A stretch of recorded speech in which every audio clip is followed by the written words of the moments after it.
వృష్టిని వృష్టి వేయచ్చు కదా.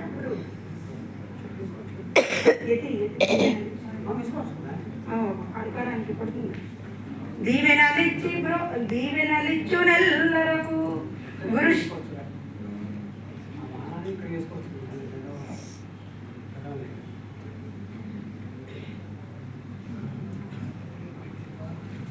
దేవుడు చేసి వృష్టి పెట్టారు ఇందాక. దేనికి వృష్టి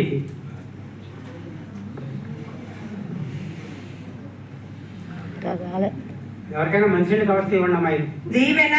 దీవెనలిచ్చు నెల్లరకు వృష్టియు వృష్టికి రాక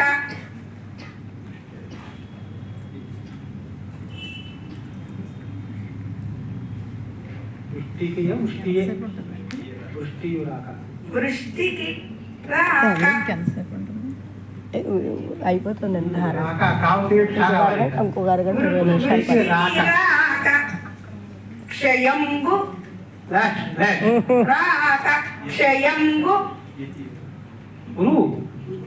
గురువుకి వేయచ్చు. అరుకారానికి ఇకారానికి వేసేయచ్చు. దానికి హల్లుతోటి సంబంధం ఉండదు. రువలి అంటారు దాన్ని.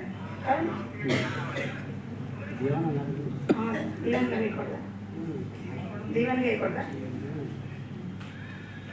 కృష్ణకి గురువు వేయచ్చు. కృష్ణకి గురువు వేయచ్చు. వేసుకోవచ్చు. కృపకి వేయచ్చు.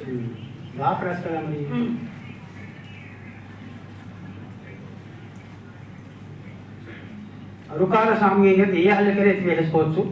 కాకపోతే దే కేవలం హల్లు కనుక దీపికాశ్రేయులు ఉపవాసనలు వృద్ధ నిరంతర వాద్యఘోషములు రీ ఉంటే రేతో వేసుకోవచ్చు.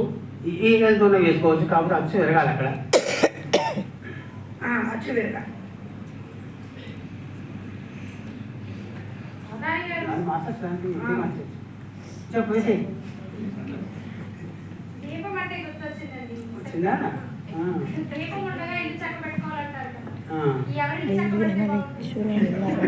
దీపం ఉండగా ఇల్లు చక్క పెట్టుకుంటే అంటారు కదా. ఎవరు ఇల్లు చక్క పెట్టాలి? అవధాని గారి ఇల్లే ముందర చక్క పెట్టుకోవాలి, అప్రస్తుతం లేకుండా. చూసావా అంటుకుంది? ఎలా అంటుంది దీపం? దృష్టి దృష్టి దృష్టికి దృష్టి ధ్రువు పెట్టచ్చు. సృష్టి కరెంట్ పోకుండా ముందు జాగ్రత్తగా చక్క పెట్టుకుంటున్నాము. సరిపోలేదు. సృష్టి సరిపోలేదు. గురువు సరిపోలేదు. అదే ఇక్కడే ఆలోచిస్తున్నాను. అది ఇది విడది చేయాలనుకుంటున్నాం. దృష్టి దృష్టికి రాక క్షయంబు దీవెనలిచ్చు నెల్లరకు దృష్టికి రాక దృష్టి దేవ సమానం. దృష్టి ఇలా చూపించు. భావన మొత్తాన్ని మార్చేయండి. భావన దీవెన తీసేది. మూడో భాగం మళ్ళీ మొదలు రాసుకోండి. భావనలో భావనలో భావనలో మహోన్నతుడు. భావనలో మహోన్నతుడు.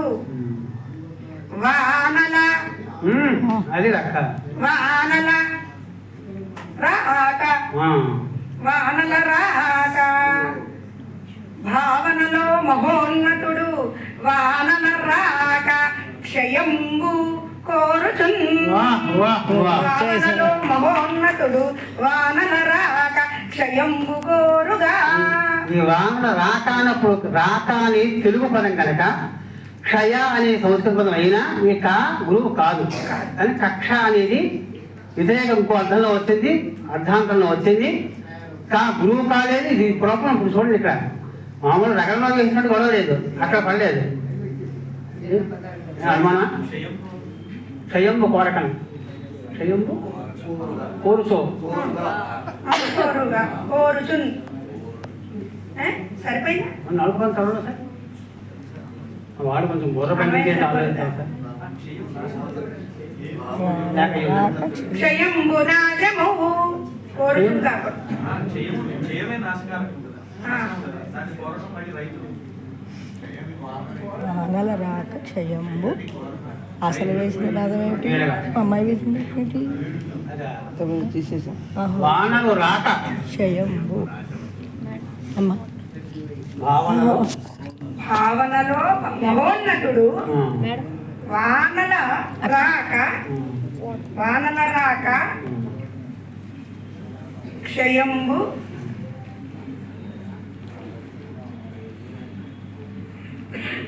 క్షయం పొందుతాడు. వాన రాకపోవడం క్షయం పొందుతున్నాడు పాపం. వానల రాక క్షయంబునందునే వానలు రాక క్షయంబునందునే. ఆ, వానలు రాకపోతే పాపం కష్టమే కదా. రెండొక్కలు కూడా. క్షయంబునందునే క్షయమునందునే క్వశ్చన్ మార్క్ వేసుకోవచ్చు. క్షయమునందున కదా అనే యావార్థలను వాడుకోవచ్చు. వానుల రాక క్షయమునందునే. బాగుంది, చాలా బాగుంది, వెరీ గుడ్, సూపర్. అక్కడికి ఒక్కసారి మళ్ళీ అనండి. ఇంకేంటో రెండు మార్చాం పదాలు అందుకోసం.